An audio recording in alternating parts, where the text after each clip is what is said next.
Monsieur l'ambassadeur, vous avez résumé la situation qu'elle se présente pour nos pays. Vous avez dit que le Japon, ce que nous savions déjà, ne disposait d'aucune ressource naturelle pratiquement et qu'il a pu compter particulièrement sur un facteur important qui est le capital humain pour être aujourd'hui parmi les 5 économies les plus importantes du monde. Cela doit nous interpeller, nous, Africains et nous, Sénégalais, puisque nous disposons d'énormément de ressources naturelles, du pétrole, du gaz, du zircon, des ressources halieutiques, des terres arables, de la ressource solaire et halieutique en abondance. Nous n'avons pas un climat hostile, nous n'avons pas des hivers extrêmement durs, nous ne sommes pas confrontés à certains problèmes géographiques ou des problèmes liés à un certain nombre de phénomènes tels que les tremblements de terre, les cyclones, les tsunamis et toute autre catastrophe naturelle qui dévaste souvent un certain nombre de pays et particulièrement le Japon. Et qu'est-ce qui justifie dès lors que nous soyons là où nous en sommes et que le Japon en soit là où il en est? C'est cette problématique qui nous interpelle quand j'étudie le modèle japonais, quand j'observe le modèle japonais.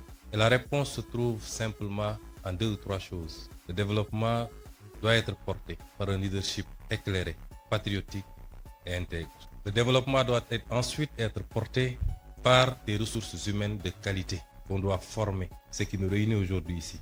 Mais le développement, c'est aussi un état d'esprit. Et tout à l'heure, on nous a présenté l'esprit Kaizen, qui est un esprit dont nous devrions nous inspirer, qui renvoie à la discipline, à l'organisation et à la fixation sur les objectifs qu'on s'est assignés. Et notre gouvernement, justement, Monsieur l'ambassadeur et Monsieur le Président, veut lever ces défis. Les modèles de développement qu'on nous a présentés ou qu'on nous a appliqués jusqu'à présent ne pourront jamais développer nos pays. Donc c'est la fin de l'ère de l'endettement inconsidéré pour venir investir dans des projets qui n'ont aucun rapport avec la construction d'un développement endogène et souverain.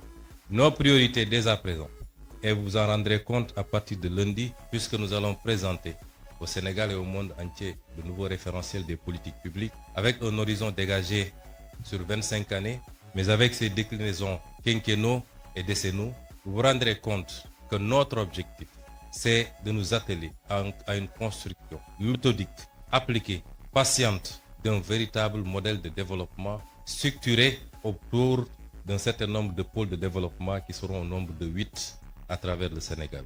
Et nous voudrions que la coopération avec tous nos partenaires soit circonscrite désormais autour de ces impératifs. Et à ce titre, je pense que le Japon est largement en avance puisque le modèle qui nous est présenté ici est justement le modèle qu'il faut dupliquer et renforcer. Je me réjouis déjà d'entendre et de voir que notre complexe sera bientôt ouvert à Diamniadio. Nous vous en remercions. Mais il est souhaitable, toujours avec la coopération japonaise, que nous puissions ouvrir autant de complexes, à défaut de le faire dans toutes les régions, du moins dans les 8 pôles de développement, pour accroître la chance de tous les Sénégalais, les jeunes Sénégalais, de pouvoir bénéficier d'une formation de qualité chez eux et de pouvoir contribuer localement à construire le développement endogène au niveau local d'abord, au niveau des pôles, puisque c'est la somme des résultats obtenus en mettant en compétition les 8 pôles qui nous permettront d'avoir un résultat appréciable au niveau national. Et dans ce sens, je voudrais rassurer les partenaires. Oui, le modèle japonais est l'idéal pour nos pays. Nous préférons qu'on nous apprenne à pêcher plutôt que de continuer à nous offrir du poisson. Le transfert de technologie par la formation qualitative. Tout à l'heure, nous avons visité les ateliers et nous sommes rendus compte que déjà, beaucoup de choses peuvent être usinées ici et produire la même qualité qu'ailleurs, avec l'aide et avec la coopération du Japon. Le transfert de technologie par la formation, mais également par l'accompagnement dans la mise en place des outils est ce dont nous avons besoin désormais. Et c'est pourquoi j'engage le gouvernement du Sénégal, nous l'avons dit lors du dernier Conseil des ministres, que nous allons renforcer l'implication du gouvernement du Sénégal sur le plan financier, sur le plan de l'accompagnement à tout point de vue, pour booster la formation professionnelle. Et cela interpelle également notre système éducatif. Je voudrais dire aux jeunes que la formation universitaire est importante, certes. Elle ne doit pas constituer une sorte de panacée. Tout le monde ne peut pas être universitaire. Dans les pays les plus développés, parmi lesquels le Japon, la Suisse et beaucoup d'autres pays que nous avons visités, très tôt, une bonne partie des ressources jeunes sont orientées vers la formation professionnelle, qui est la seule formation qui ouvre droit directement à un emploi, à une opérationnalité. On peut faire 10 ans à l'université et quand on vous met dans une position de travail, vous avez besoin encore d'être formé et formaté pour pouvoir être opérationnel.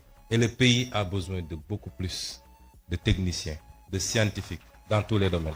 Et c'est pour rassurer également les élèves étudiants que nous ferons le nécessaire avec tout l'accompagnement qu'il faut pour que vous puissiez pousser le plus loin possible, notamment le cycle d'ingénierie, et cela dans les plus brefs délais. Au-delà des félicitations à nos partenaires japonais, parce que tout ce qu'ils ont fait, ils l'ont fait avec altruisme, puisque c'est des dons. Nous les remercions chaleureusement encore une fois au nom du peuple sénégalais. Et dans la coopération future, notre option, c'est de voir avec chacun de nos partenaires qu'est-ce qu'on peut développer de manière spécifique et orientée, concentrer cette formation, cette collaboration autour de ces secteurs. Et dans le domaine de la formation professionnelle, pour la technologie, les sciences de manière générale, le numérique, je crois qu'avec le Japon, nous avons de belles perspectives. Ce que je voulais dire au peuple sénégalais, pour conclure, c'est qu'un peuple ne se développe que par lui-même. Savez-vous que nous avons fait récemment un exercice de vérité pour dire aux Sénégalais ce qu'il en était. Certains ont crié au loup en disant que nous aurions dû mentir au peuple sénégalais pour éviter de nuire à l'image du Sénégal. Nous ne sommes pas dans cette relation avec le peuple sénégalais. La vérité sera dite, quelles qu'en soient les conséquences, mais pas pour nuire à l'image du Sénégal, pour lancer un message très fort au peuple sénégalais. C'est que ce qui nous a conduit à ces situations, c'est qu'on a souvent voulu se cacher derrière notre petit doigt et éviter d'affronter les réalités de face. Les modèles de développement qui ont marché ailleurs et qui sont pratiquement identiques compte tenu des réalités et des spécificités socioculturelles sont les mêmes qui développeront ce pays. Et ce modèle, c'est compter d'abord sur nous-mêmes. Notre note a été très légèrement dégradée. Nous attendions beaucoup plus. Pourquoi? Parce que même sur le plan international, les partenaires ont salué l'exercice de vérité. Mais si notre note a été dégradée après, notre développement ne dépend pas du financement international. Il dépend de nous, de nos capacités à nous fixer des objectifs, à mobiliser toutes les ressources endogènes. Et Dieu sait qu'on n'en a pas mobilisé encore le 5e.